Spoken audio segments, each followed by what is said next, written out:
It is time for Melbourne Mayor Podcast Thursday nights. Hello, Jesse. What? Why are you laughing? I don't have a mic. You don't have a mic? Who stole your mic, Jesse? But people hopefully can hear you. Actually, we took the mic away from you. did. You know, we didn't want to, you were the only professional in the room, so we took the mic away so us amateurs could be heard. That's right. You know, people tell me I have a face for radio. That's what they tell me, you know. That's what people tell me, you know. Hello, everybody. Welcome to our Melbourne Mayor Podcast Thursday nights. We're starting out now around 6:30, and we actually have an amazing special guest tonight, Kim Agee from Melbourne Main Street, the executive director. I would say really probably my right-hand man almost, kind of. Can you say that? Are we politically correct? You can say it to me. I'm fine. You know, it doesn't bother your left hand. Well, actually, you're on my left side today, so it's left hand, you know. So, but no, we going to talk a little bit about Melbourne Main Street tonight and the amazing things that we got going on. Been contacted from the news media about, you know, the security, the upgrades. We got a lot going on down there, don't we? There is a lot going on in downtown Melbourne. Yeah, it's all good too. And it's only getting better. Yes, I agree. So we got a few things that actually come up. One of them is of course, the safety and security of the cameras. I did an interview yesterday with Channel 2 News, and it was on. It actually turned out really good. They had reached out to me about 40 cameras in the downtown Melbourne parking garage. The camera that we put it in Campbell Park, kind of a pilot program for. Will hopefully be more cameras in downtown Melbourne. But what I really liked about the camera programs that we have there is that it can be monitored from the police department. And for example, it's not just a camera; it can read tags. The software is pretty cool. It's very robust. Yeah, you put it. You're looking for a red truck. You type in red truck, and it finds the red truck, and you can review that. So I think that's going to help a lot with the safety and security. And it's baby steps, and that's really the first step. So what do you think about these cameras? I am elated. We have been talking with the city and the CRA Advisory Council for a couple years about getting cameras in downtown Melbourne, and I'm just so excited to see that happen. And the first step is obviously the parking garage, which we got a lot of feedback that people wouldn't use it because they were concerned about their safety. And, you know, parking garages are funny that way, right? And so having that in there and having the security guards on the weekends and into the night when the bars and restaurants close, I mean, I think it's adding such a great element of safety, and it just makes downtown more attractive. Well, and I will tell anybody that's listening that, you know, you've been on the front lines. You've been great, you know, when we talk about things that really we need to do to make downtown Melbourne safer. You've always been there. Your voice is one of the top voices, and really I value your voice because you put your heart and soul. I mean, anybody asked anything about you, I mean, or they'll say you put your heart and soul into that job, and to you it's not a job, it's a way of life. So you have an amazing board. Your board, they're all cool as hell. I like your board. They have a great board. They're so cool. I go in the room, I got to put a jacket on. I mean, they're amazing. You have amazing board. But it's this continuity, and it's the relationship that you have that allows you guys to excel, and not just Melbourne Main Street, but main streets throughout the state of Florida. And I think with next week going to be an event with Florida Main Street. All the main streets come together and they talk about their achievements and really what could you do better. I mean, what are we doing? What is Kissimmee doing? What is, there's many main streets throughout the state of Florida, and actually United States too. We're constantly benchmarking and, collaborating with others and trying to pick each other's brains and stuff like that. We all want each other to be very successful, and it's great when we come together. I learn a lot every single time I go. And we actually just got official word that we were reaccredited for all of our results from 2022 from the from Main Street America, which is the kind of mothership of Main Streets. And so that's a really hard thing, and they're increasing their accreditation standards going into 23 and 24. And so we have a whole committee that's working on that and making sure that we can hit all that criteria and just maintain that level of excellence. You know, and I will talk a little bit about downtowns. Before you even kind of, I would say, take over, the theory of downtown Melbourne was, you had the bars and, kind of a bar, a nightlife, and then, when it closed, people left. And you have two downtowns. You have a shop downtown with shops and diners, and then you have a nightlife. So there's really kind of, left and a right, and sometimes, they don't connect.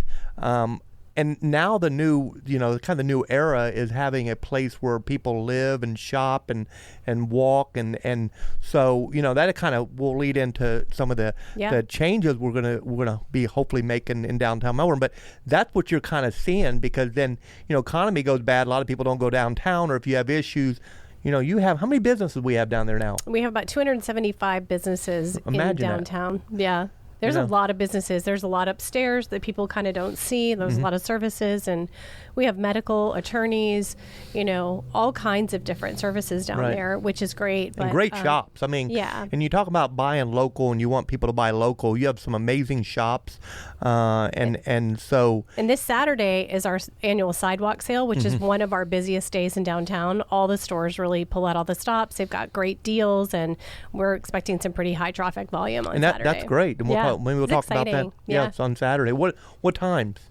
Thanks for asking. You got to tell me. It's all day. It's like when they open at 10 and it goes to, I think it goes to 4. Okay.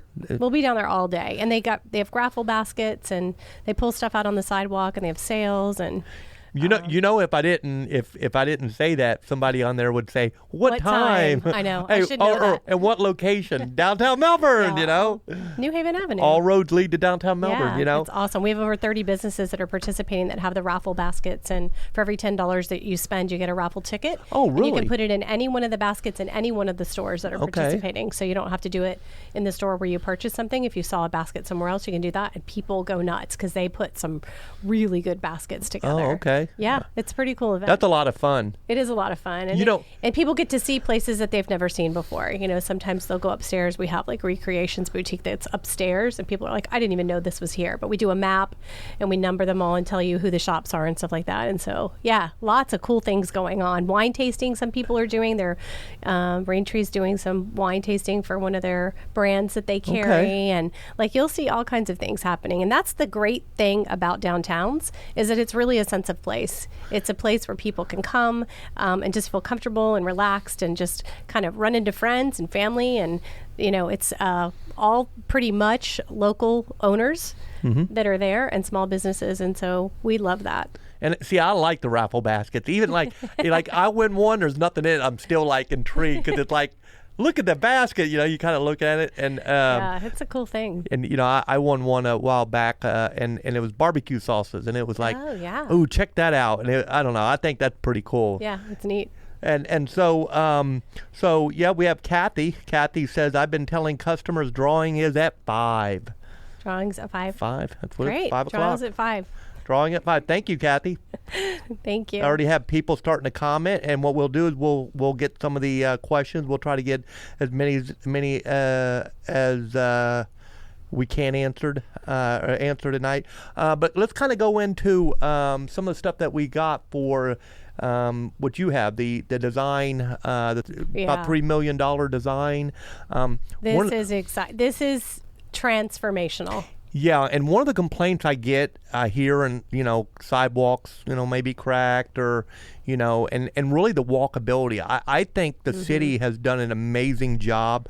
Our staff, if you look at a lot of the on Babcock, you see a lot of these corners, they're all been redone for walkability. I'm riding my bike a lot more, and I noticed that. You get the traffic lights off the strings, and you put them on poles, and you have a more walkability factor to that. So you slow down when you go into downtowns too. You want to be there. You want to look around. You want to see what's happening. You just want to stroll.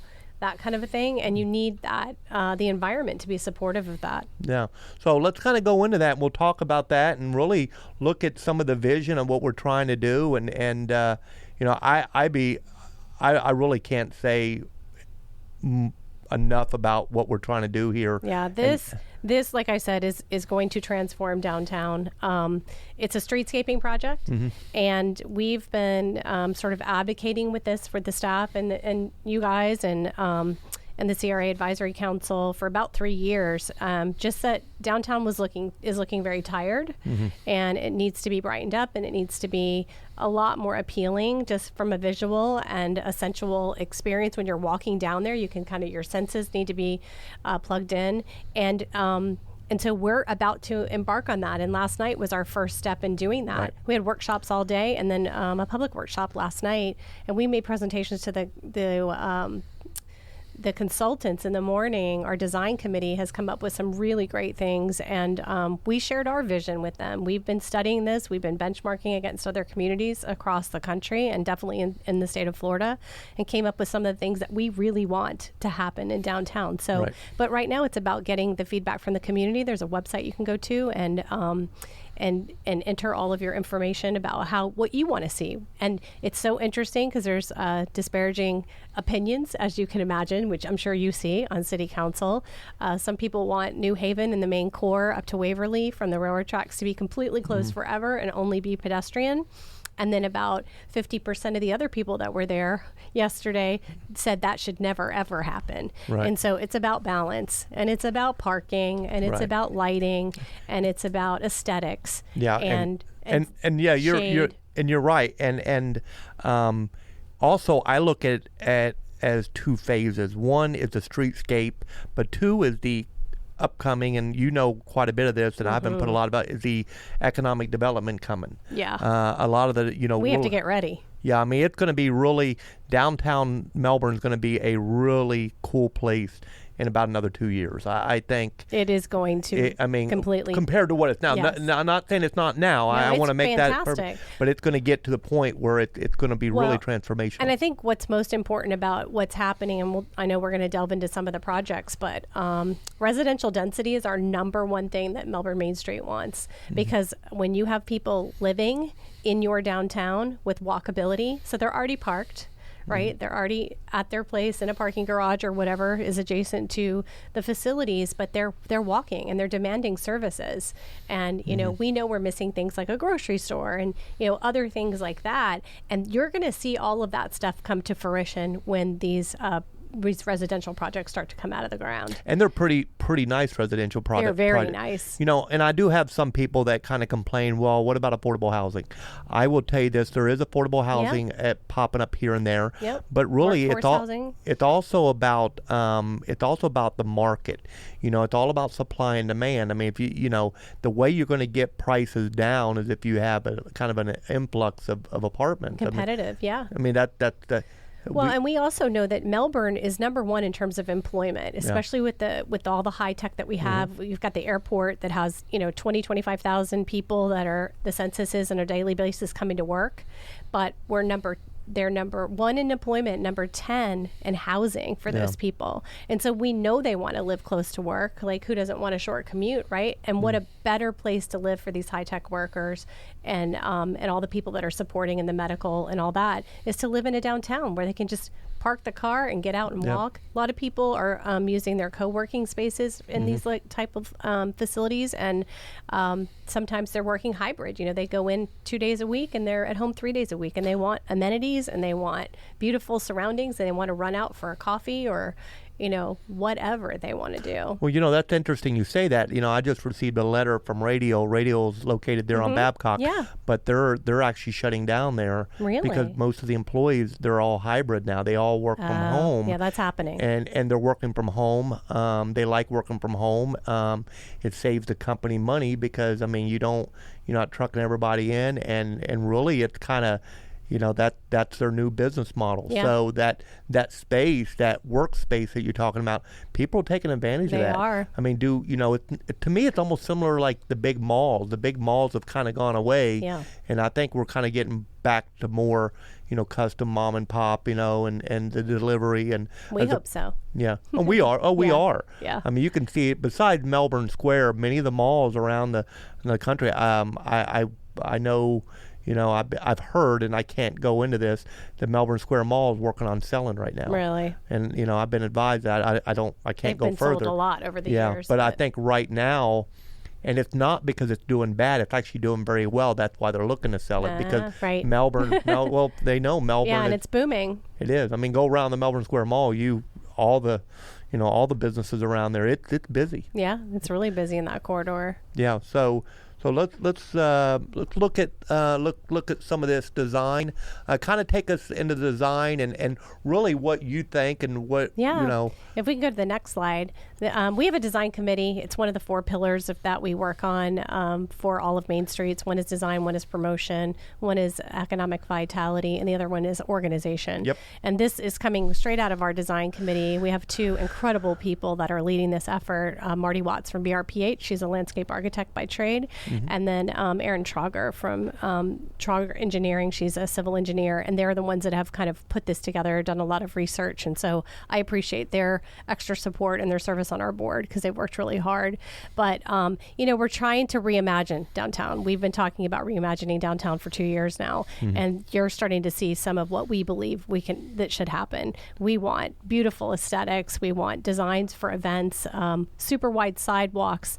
That is, I think, the number one thing that came out of last night too. Everybody wants wider sidewalks. We really need to be able to accommodate ADA in a much better way. Right. And strollers and scooters and wheelchairs and all of that kind of stuff, because our demographic is from 18 to 85.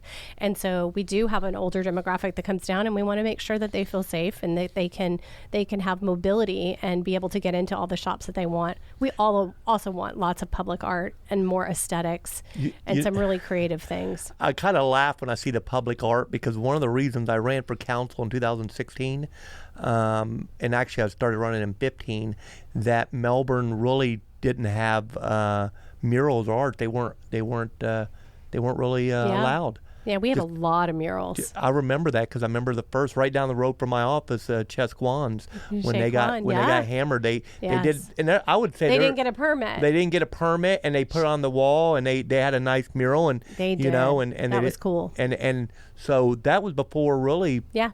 All that. Were doing that. So I kind of look at this now where we become, and now we're looking at public art installations, and I see what our Melbourne Airport just done. Yeah, that was beautiful. It's beautiful, like the arts and. But there's all different ways too, and we are very artsy downtown too. We have several galleries that are down there. Strawbridge Art League is one that mm-hmm. represents hundreds of artists and all kinds of things. And our theaters, like the Henniger Center and Melbourne Civic Theater. So there's a lot going on from an artistic standpoint, but it's all about walkability. It's all about beautiful aesthetics. When you drive in, how do you feel? And do you want to stay there? Do you want to hang out? Because you don't want them moving through very quickly. You want them to slow down. And so public art is a great way to do that. Well, and you also look at some of this with the low impact development too. Mm-hmm. You look at some of the drainage. What you don't see in this picture, the way it's kind of designed for the drainage, natural drainage, you have water percolate into the earth as opposed to pushing it toward the lagoon. Yes. And see that. And you might see that in one of the next slides. Okay. If I remember correctly.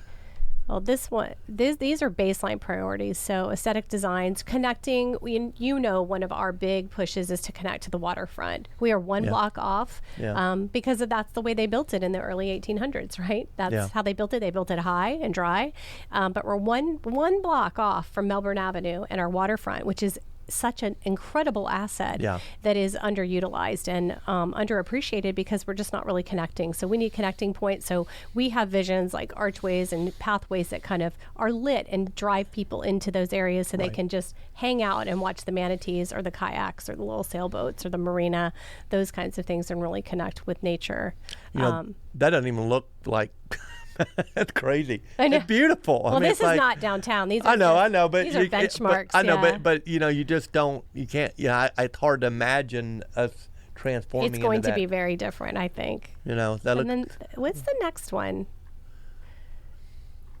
Yeah, here you go. So here's some of the other like branding. So places for people to take photographs, like our DTMB logo somewhere, and just you see all the outside aesthetics in terms of the trees and the greenery. Yeah. And then also we're talking about how people are actually traversing in downtown. So we have a lot of deliveries in downtown. People kind of take that for granted, right? And there's back alleys and things, but a lot of times the trucks are just in the middle of the road. Right. And there's a lot of drop off and pick up. So we have rideshare, which we didn't have the last time the streetscaping was done in the 80s. And so you want to create places, what you're seeing on the right, on the top and the bottom, that to kind of carve out the sidewalk and you kind of pull in, drop people off. I think that will be great for restaurants, that kind of stuff. And then one person goes back and parks the car and comes back, and the other one gets the table or whatever. And also for the trucks when they're doing delivery, so they're not blocking traffic. And so we're thinking about all the things and all the ways that people and commerce actually is executed in downtown. That's pretty amazing. Yeah, it is. Lots of possibilities. I just think this is a long time coming. We look at, we're talking about $3 million in an upgrade, but likely it's probably going to cost more than that now. Yeah, I think with the market, and we were talking about that last night, and just what's happened with construction cost and interest rates and all the things. I mean, that number was plugged in a couple of years ago. This year is all about public input. The next fiscal year, which the city's year starts October 1, so that'll be 23-24. That's going to be design and engineering. So they're going to come back with some designs by October and bring it to City Council. And you guys will have an opportunity to look and see what they've come up with, what the consultants have come up with. And then the year after that would be when we would actually start the streetscaping. And that'll be from Front Street all the way to Livingston. That's what we hope. And these are some cool things. I don't know if you see that upper left one, but those are called parklets. They take like 1 or 2 parking spaces and they actually create these little pop-up areas that you can kind of just hang out and sit and eat or have a coffee or, just kind of chill. And I love that. The upper right one's public art. There's just all kinds of things that you can do to kind of allow people just to come and relax and stay longer. Okay. Some of the questions, we have quite a few people that's been watching. One of them is, and I'm sure you understand, is a please from Julie. Please address the homeless problem downtown.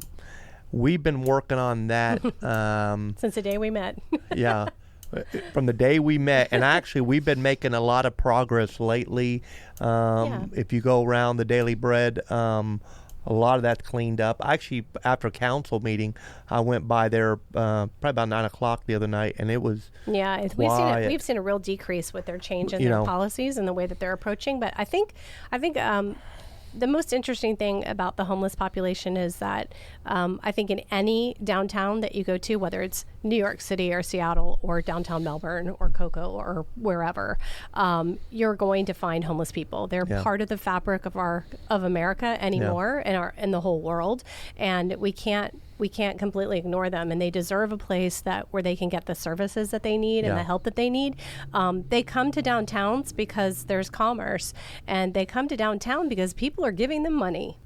And so they're supporting themselves in that way. And so if we can have facilities, which I know the Daily Bread is working toward to actually get these people out of homelessness that want to get out of homelessness, then we're moving in the right direction. We'll have medical care for them. We'll have overnight housing, which is not anywhere in Brevard County. There's not one single unit in Brevard County that has an overnight shelter, which is really sad. And I think that they're moving in the right direction to try to get those kind of services for these people. Well, a lot of the questions I get, and I think I saw it here a little bit ago, was is the Daily Bread moving?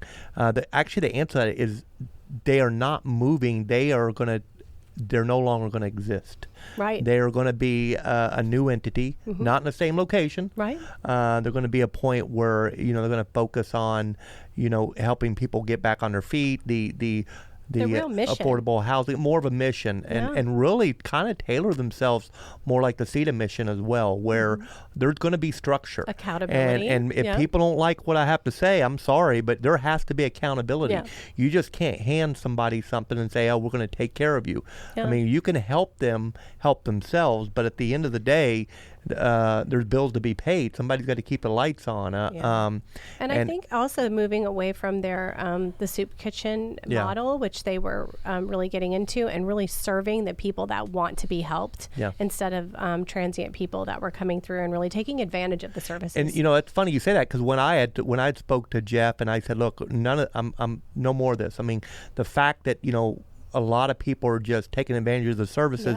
When they change the model and now you have to register and go through the process, the people that wanted the services actually were more thankful. They were so grateful. Yeah, they're being focused on as opposed to just being a number. Yep. So we're really trying to get a model. It's tough. It's because the funding has to be there. And it's a very complicated issue. I mean, people don't understand. There's mental health. There's physical challenges with people's health. There's all kinds of different situations how people end up homeless. And there's a lot of people that's where they want to be. It's their personal choice. And so it's a public health issue. It's all kinds of things. And so it's very, very complicated. I mean, we've spent hundreds of hours working on these issues and serving on committees and trying to solve this. And I think that the way that they're going is absolutely in the right direction. Absolutely in the right direction. Support that. And I look at it this way. We're in a time in this country, I think, that you have the ability to prosper more than ever. And what I mean by that, for example, when I wanted to learn about electricity work, I used to have to, go get a book, check out a book. You can YouTube anything. I fixed the mower. Yeah. Well, I'd have to go through the card catalog or find something or buy a book. Now all that information is available at your fingertips on how to do something. If you want to learn, how to do anything, you can learn that. I taught myself how to pour concrete countertops, and I thought you were going to say a cocktail. You could do that too. Wow. He's a mixologist now. Yeah, no, but you have the ability to learn this stuff, and there's never been a better time. No. I mean, the information is. There's a lot of opportunities, but I think the is. mental health and some of the drug use and things like that are big barriers, and they're complicated problems, and people don't resolve those quickly. So they need the attention, and they need a place to feel safe, and a place where they can get the right medical attention too. So I think they're moving in the right direction. And also safety and security is number one. Yeah. With Kathy had made a comment here, as long as they don't yell and scare our customers, that's so hard. And that's difficult. And I agree with you, Kathy. If you have police presence, if you have, if there's zero tolerance, and in that community, they know what they can get away with. Well, yeah, they do. And I think, the hardest part is there used to be panhandling ordinances and all of that kind of stuff that can't be enforced anymore because of legislation that's come from the Supreme Court out of California, and it's just changed everything. Yeah. I mean, we can't even chalk tires anymore and enforce parking because it's against your civil rights. Yeah. And so it's taken away so many of the tools that the police had and the community had and the city did to be able to enforce these things. And so it's not illegal to be on a public sidewalk. That's why you're seeing San Francisco it's completely overrun with people on sidewalks, is because that's their right. They can be on a public space, and it's very hard to manage. And some of these people are just they won't move either. Like we try to give them support, and they try to.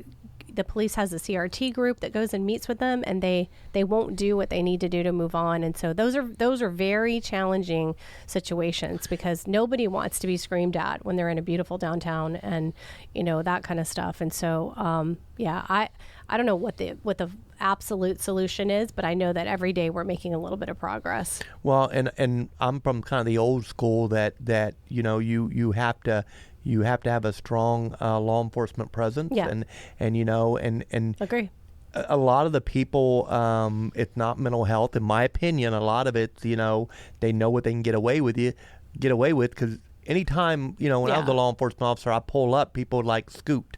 Oh, I got to go because I know I'm going to go to jail. Yeah. You do have those others that they work it. They know how to work it. I mean, you've seen the same ones on street corners for 5 years, or more. You know that they're doing it as a full-time job, and they're very successful doing that. So if we don't, if we don't do that and we give money to the nonprofits that can actually help the ones get off the streets that need to get off the streets, and I think that's what the community can do to rise up and really, because you're not helping these people when you're giving them cash out their window. It just doesn't help them. Exactly. In the long run. And you just, like I said, it's tough. It's a give and take. Very complicated. From being a mayor in a mayor's seat, it's a give and take. I mean, you only have so much money. You have so much resources. So many law enforcement officers, and you got to try to balance that the best you can. Yep. And really. And at the end of the day, they're human beings, and so it's just very complicated. It's not black and white for sure. Yeah. Julie, how do downtowns like West Palm or Boca tackle the homeless problems? I've been both places and they do not seem to have the same issues. I'm not privy to the way that they're managing those things. I don't know. I've actually been down there and I've seen it. They do. I think when you visit it, you don't see it every day. I think when you're managing it, you do see it where, I'm sure it's everywhere. It is everywhere. I went down to a Heat game, and I remember, or I was at Bayside, and a Heat game was going on, and I mean, there's homeless people everywhere. Yeah. So I don't think it's how do they manage it. Well, I think if anything, maybe you just didn't see it, but it's still there. Yeah, I've actually asked for this to be put on an agenda at one of our future quarterly training meetings for Main Streets, because I want to get everybody starting to talk about it, because I know it's impacting all the downtowns across the state, and just kind of see if we can try to get some consensus and maybe some momentum at the state level to try to do something and get some resources to this issue. Well, and we can't ignore it. Yeah, I agree. And actually, Liz said, interestingly, you don't recognize it when you're visiting. Oh, you can, you may not. But I think also it depends on the heat, depends on the rain. I mean, it depends on a lot of things. It depends on where you are, too. Yeah. I mean, I think traditionally it was worse when, we had a soup kitchen open. I think now that model has changed, someone had even said it was been much better in downtown. Yeah, I've talked to residents that live in the surrounding blocks, and it's like night and day. Night and day, yeah. And they have peace. Yeah, they used to do things like they couldn't park their cars in their own driveways. They park in the streets. They would turn their sprinklers on all night long just to try to keep their property and that's unacceptable. Under control. That's unacceptable. And we're working on it to make it better and making progress. We are making progress. It's slow, but it's happening. So now we have that kind of showed off that these are just some of our conceptual design ideas and just things to get people thinking. I'm looking forward to that coming in front of council and us getting moving forward. Yeah, they had a lot of really good ideas too. The consulting firms. So this is about infrastructure, lighting. We know we have a pretty significant lighting issue in downtown. There's a lighting project that's been funded for municipal, coming from the parking garage up to New Haven, and then also for the Vernon lot.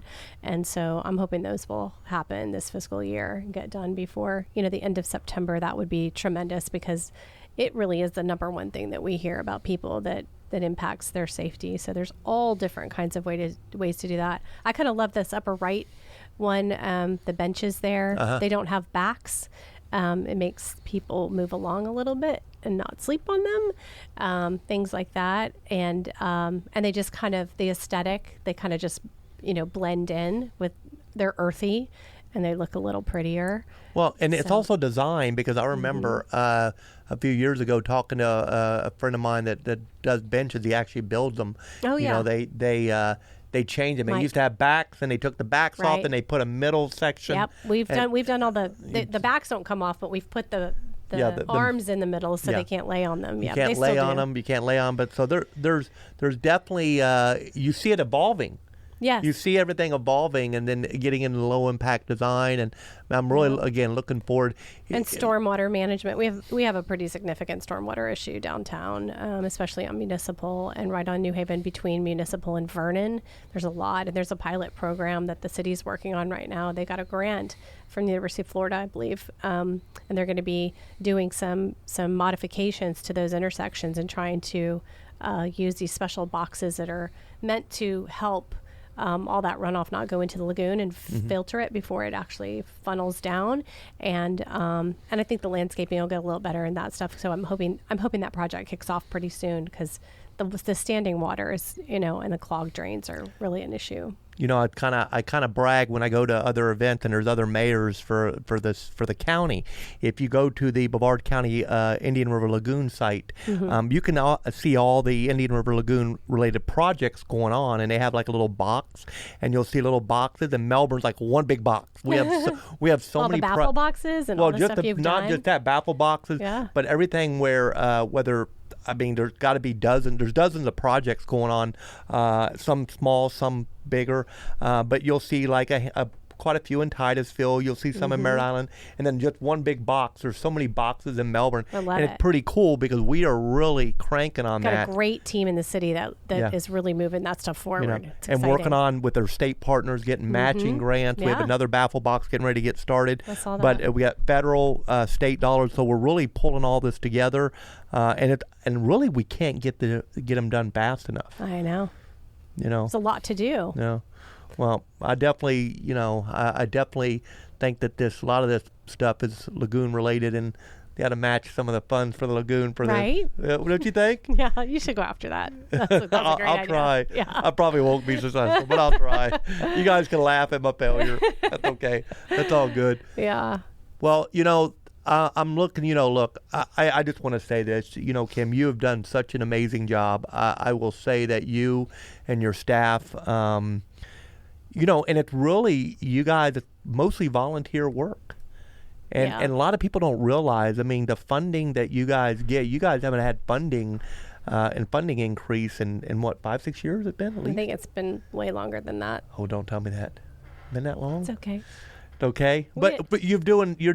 We didn't ask. I know, but you're bringing back. We're asking now, though. But you're with the economic development we're bringing in, and the tax revenue that you're bringing. Right. I think I read an article recently that we had the most tax revenue for, was it like March or something ever? Oh yeah, it's and high. so what we're doing is working. What you're doing is working. Yeah. And it's economic and community development, right? And that's what drives the tax base, and that's what allows the city to reinvest in our communities. And downtown's really seeing a resurgence of people that are buying buildings. We're seeing new owners come in. They're investing in their properties. They're adding to the tax base. They're renovating. They're doing all kinds of stuff, and they have new ideas and new visions, and they're fresh and they're ready to go. And it's super, super exciting. And you guys have really created an environment that is positive for economic and community development, and that's a real testament to the city council to be able to allow these projects to come. I have an awesome city council. I have an awesome city management.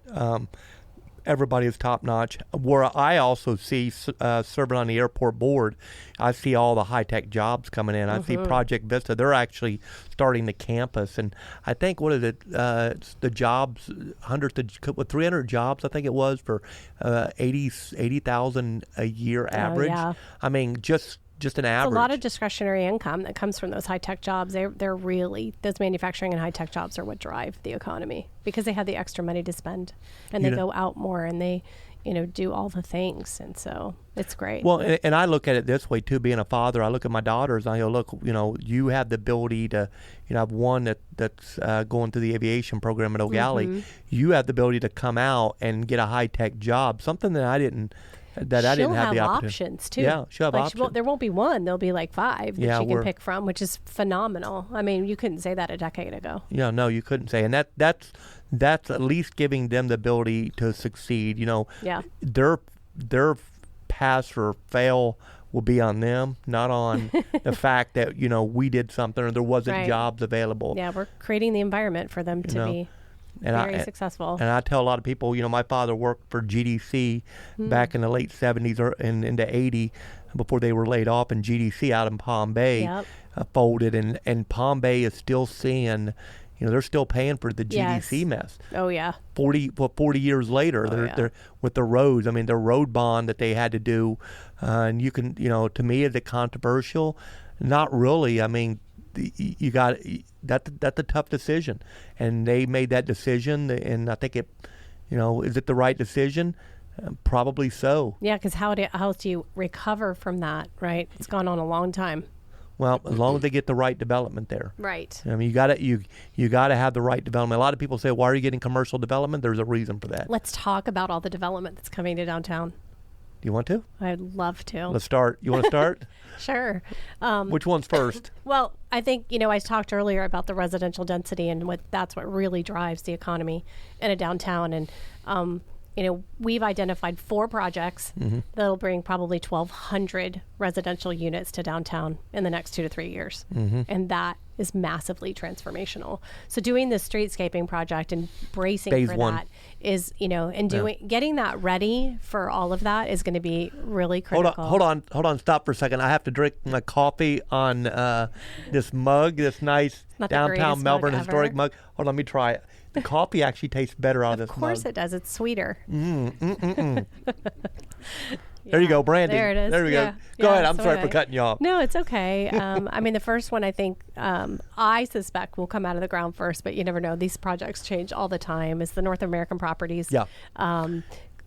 That is a really exciting project. It's at the corner of Melbourne Court and Melbourne Avenue, and it's right down by the waterfront. And they build their own parking garage for their people, and it is going to be absolutely stunning. And I love that because that area was so blighted with those Orange Court apartments that were knocked down, and So I got a rumor. Oh, can I throw a rumor out here? Yeah, sure. So I talked to Kat last week on that. Did you? And she, I don't know, she said something about the park across the street. Yeah. And she's like, Holmes Park. I think she mentioned your name, wanted the park larger to do events. I want public space. We have no public space in downtown Melbourne. So we're working on, I sent her back to her city staff on possibly buying that lot and giving it to the city for larger events. And she Are you was allowed actually to say that? What? Were you allowed to say that? I just said it was a rumor. I can't. First off, it's my podcast. I don't care. Number 2, what are they going to do? Fire me? I don't make any money doing this. I don't. If it's like Kat might fire you. Well, no. I mean, she's a great negotiator. Yeah, she's awesome. Look, when she serves on our design committee. But when she comes in and says, "I want to give property to the public and for a bigger event space," I mean, people can hate me all they want. And imagine if that was all public space in there, all the way to Melbourne Court, right? And that would be amazing. It would connect Henley Court. It would open up the waterfront, and people would just enjoy all of that. They could go to El Ambia like all the time, right? Yeah, that's and great. Outpost and get their bait and go kayaking and do all the stuff. Well, what's the next project? You want to talk about that one? So the Drift is exciting. The Drift is very exciting. Very exciting. You better make that happen. Well, I was on the phone today. No pressure. I was on the phone today about it. Yeah. And I guess we have to get it. They have, and I can't say we, when I mean it's them. Yeah. Private development, but they have to get it closed and everything done by July 27th. Yeah, it's coming fast. We're working with the city to try to make sure all that happens on our end. So we're on crunch time. And just for everybody listening, this is the project that is on the lot across from Helen Blazes. Yep. That used to be the old SunTrust Bank building that goes all the way down to Melbourne Avenue, and it is massive. A challenging lot, it's like 18% or so. Extremely challenging lot. So it'll be, I think it's 7 stories on the front side, on the New Haven side, and then it'll be 8 stories on the back side because it drops off so significantly. And there's some environmental issues there that we'll have to clean up and stuff too. But what an exciting project. 300 units, $100 million project. $100 million project. And that's, there's nothing on the tax roll hardly at all for that parcel right now. So you think about what's happening in terms of TIF revenue and the CRA coming. This year alone, the CRA should bring in about $1.95 million in TIF revenue. And so that's going to allow us to do more transformational projects and hopefully potentially invest more in the streetscaping and actually do the whole project at one time, which is my desire. Well, it's funny because the word's already out about me because anytime they come and approach, they go, "Mayor, we need to talk about free public parking. I'm like, did you say public parking? So I'm always I love that you guys hold the line and demand the public parking in these development projects, because that's the first question we get. Well, that's great, but you're taking away parking, and it's like, nope, they're gonna have to put in lots. 2 for 1. They're gonna have to and put in normally spots. that's what I tell them. Look, I want two spots for the one I have now. Right. And they all been receptive, you know, and I envision a downtown where there's not a parking issue, where, we have the parking garage, but there's multiple places, and I know we'll get to a point where maybe have an app where you better pull up your app on your phone and go, you know, there's available. Yeah, there's 34 parking spots here. Yeah. There's 17 there. So that's totally doable too. You know, and then some of these places, they'll have additional parking, and it may be metered parking. Now that metered parking, you don't have to go there. We have free parking. You know what? Everybody, I've been surveying people since the Drift Lake thing, and I'm like, what do you? If there was metered parking, they were to use it, and they're like, in a heartbeat. Yeah. I don't care. I just want a spot. Well. You know, and they'll be all from your phone app and stuff like that. And that's what happens in downtowns. I mean, Winter Park, you can't really park anywhere unless you park in a paid parking garage. Well, people ask me why, and it goes to pay the bills. It goes to clean, There's you know, so to clean much it. Maintenance. Yeah, so much maintenance, clean it, you know. And all the parking lots that you have to be maintained too, and that's where when they charge for large scale events like Mega Mally's Irish Festival and our downtown Melbourne Food and Wine Festival, the city charges. They hire Ameristar to do all the parking and management of it, but they charge for parking because they reinvest that back into resurfacing and lights and all the things that it takes, because they're really expensive. Well, and you just think about just the elevator alone. I mean, it's got to be ADA. Yeah. Who's gonna make sure the elevator works? It has to be serviced all the time. And they're, from what I understand from the developers right now, those parking lots are going for $17,000 to $20,000 per parking spot. Yep. So that I remember. Yeah, it's that's gone. Significant. It's like I think 15 to 20. No, I think it's 22. It's more. Oh. I think it's 22,000 so it's per even gone spot. up in the last 6 months. And or a year. so they tell me, look, we're doing 100 spots. That's worth $2.2 million. I mean, I like it. I like the fact that we have parking, because we talked about that a couple years ago. We need better parking. We need parking in downtown Melbourne. Yeah, and it's funny how people behave in downtowns versus if they go to the mall. Like, so if you go to Melbourne Square Mall, you're walking a country mile to get to the front door. Yeah. Right? Usually, you're walking quite a bit, and even if you don't, park way out. Even if you park close, you're still walking through the mall to get somewhere. So it's 400 steps from the parking garage at City Hall to Municipal in New Haven, and people will not park there. Wow. And it's like, you got to park there because it's so much easier. Or you can spin around for 4 hours. It's no different than someone driving around for that one parking spot. And there's one like, they could have already been in there having a beer at Meg's. Exactly. Yeah. So well, it's all about So but that besides some other projects. The Chamber building, it's for sale. It's going to close at the end of this year. I think that'll end up being residential too, or some kind of high density situation there, which is great. Orion 180, I hope they come out of the ground. I know that they're in P&Z now or whatever. Yep, they're in P&Z. So that's phenomenal, because that's going to be hopefully a 5-story office building, and have a lot of people working in there and just flushing into downtown for happy hour and lunches and breakfasts and shopping and all the things. Yeah. So I mean, if you think about that and what that does for our downtown, and with that new construction brings a new lighting, like you just mentioned. Yeah, it brings new lighting, the infrastructure. We just have to be ready for all these people, right? So that's why the timing of the streetscaping is so good, because we'll get a lot of that out of the way before these people come out of the ground. And then Crown Holdings, has the American Business and Interiors lot, and then they're trying to get the parking lot, the Vernon parking lot, and turn that into a garage, public-private. Yeah, that's exciting, because that's in the core. So you think about all these projects. I think I need my own parking spot though. There. You don't have one now? No. I do. I got my own parking. I'm not the mayor, so I'm way down from that. But yeah. People park in my spot. I always leave my card. They do? They park in your spot? That's gutsy. Yeah, they park in my spot. They don't know you, do they? No. Is that you, Jesse? You park in that spot? No, I'll tow Jesse's vehicle. If I see a Jesse's, Jesse's not a voter here. Yeah. Oh, poor Jesse. Ouch. Jesse's my buddy now. Come on. Hey, he does this for the. Look, I will give a plug to Jesse Hall. Look, Space Coast Podcast puts this on at no cost, so we get our message out to the residents, and they can ask questions. Appreciate you, Jesse. You know, Space Coast Podcast. You guys are great. We're talking to. Where's your Jesse. mic? We're talking to Jesse about doing something for Melbourne Main Street. We just have to have the capacity to actually execute. Oh, wow. We want to highlight businesses downtown and do shorter segments and that kind of stuff. So we'll do it, Jesse, I promise. It's just, I have to have enough. So many guests. I know, it's overwhelming to think about it all, but it's super exciting because I love what you're doing. Now I will say I have one question. You know, a lot of people say thank you for your efforts. Somebody asked, when are they going to break ground for the new water park? Oh, Laguna Beach? Yeah, Laguna Beach. So it's not a water park. It's not a water park. It's not a water park. It's not a water park. It is a water feature residential and entertainment district. So right now, right. and that's going to be a really nice place to go. And where are we now? Right now, I know that it's waiting for FAA approval. It's gone through City Council. It went through it's at the airport. It went to FAA. There were initial.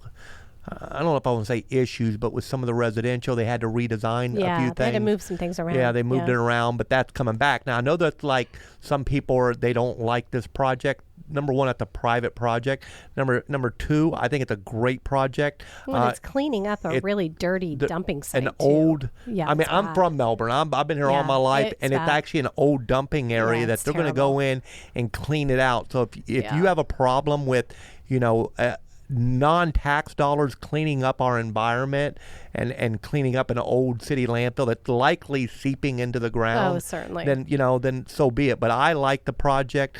I think it will give, I think it's going to be beautiful. It's going to be beautiful. I think a lot of people in that high-tech corridor that's around the airport are going to want to live there because it's so close to work. Well, and then they'll have, instead of living on a lake, they'll live on a freshwater,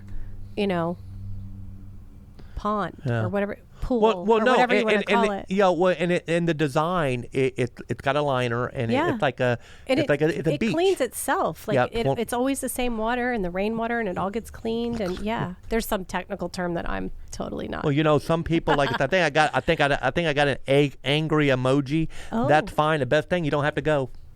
If you don't like it, you don't have to go. Yeah, it's going to be residential, and then there's going to be restaurants and retail that are going to be there, which I think will be great. I think it's very synergistic with downtown too, because it's so close, and we're talking with the developers and working in tandem with them to connect the downtown and Laguna Beach. So I know it's controversial, but I think it's going to be a nice addition. Jesse, make sure I get some angry emoji stickers. So when this place is up, and if I see someone there having a coffee or enjoying there, and they gave me, I'm going to go give them an angry emoji sticker. I'm going to go, look, I'm giving your angry emoji back. I mean, you're here, you didn't like it, See, is that okay? Remind me, all right? I forget a lot, right? Make a note on that. Write that down. Thank you. But anyway, we're wrapping up. We're about over. It's been an hour. It's been nearly an hour. It's having so much fun. Yeah, we're doing big things in downtown Melbourne. Look, I'm very proud of downtown Melbourne. Proud of downtown O'Galley, and I'm watching it change, watching it evolve, and really, again, I want to give you and your staff. Not volunteer staff. I mean, your staff is volunteer. My board is on fire. And, it takes hundreds and hundreds of volunteers to help us execute things. And can we just give a shout out to the Downtown Melbourne Food and Wine Festival, November 11th? We are moving it to the waterfront on Melbourne Avenue, right harborside on Crane Creek. And I am so excited about this. It took us a long time to make this change and get everything in line. The city's been super helpful with us. We just had an all-hands meeting with every one of the departments that are impacted, and they love this idea. I think it helps, too, with the street closures and the feedback we've gotten from the businesses to not choke off their businesses while we're setting up, because it's a very big event. It takes us a couple days to set up, and so we're just going to kind of get it out of the way, but also connect to that waterfront, development, which is one of our main priorities. And so tickets are on sale now, and we're accepting sponsorships that they're coming in pretty good. And so we feel really good about it this year. And the restaurants are signing up like crazy. And the thing about that money goes to where? It goes back. That goes back into Melbourne Main Street. Yep. It invests right back into us so that we can continue to advocate for downtown and the businesses, and to make sure that things like this happen and stay at the tip of the spear for things that are very important for the economic and community development of downtown. You know, and that's one of the reasons that I sponsor these events personally out of my own pocket. You know, and I sponsor because I understand what that brings back and the success that, and really everybody, it gives you a chance to relax for all the hard work, you know, in our daily lives and what's going on, that you see great people. And one thing I've learned about being as the mayor here is the amazing people and what it takes to run this city. And I don't deserve any credit. It is the wonderful people like yourself, your board, our volunteers, Jesse for putting this on. Everybody pulls more than their weight, and that's what makes Melbourne so successful. We're one of the best places to live, work, and play in the country because of the people. And you have an incredible team at the city of Melbourne.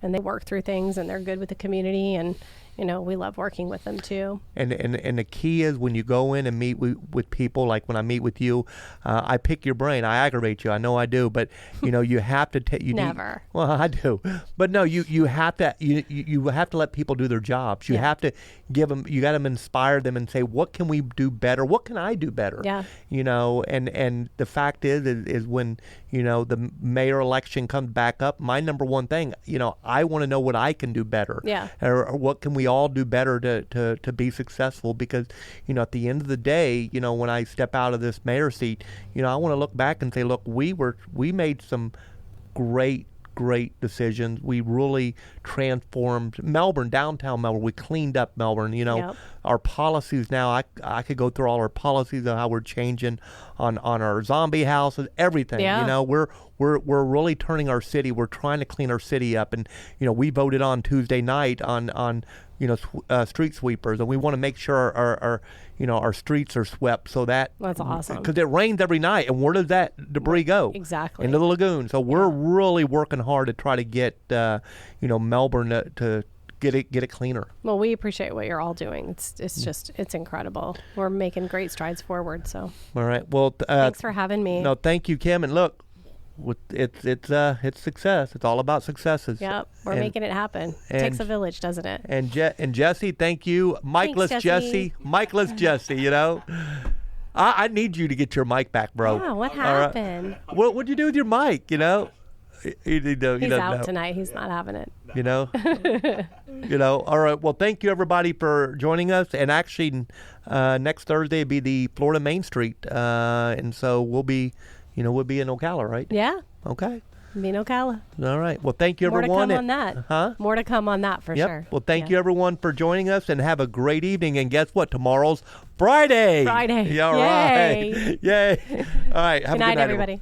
Good night.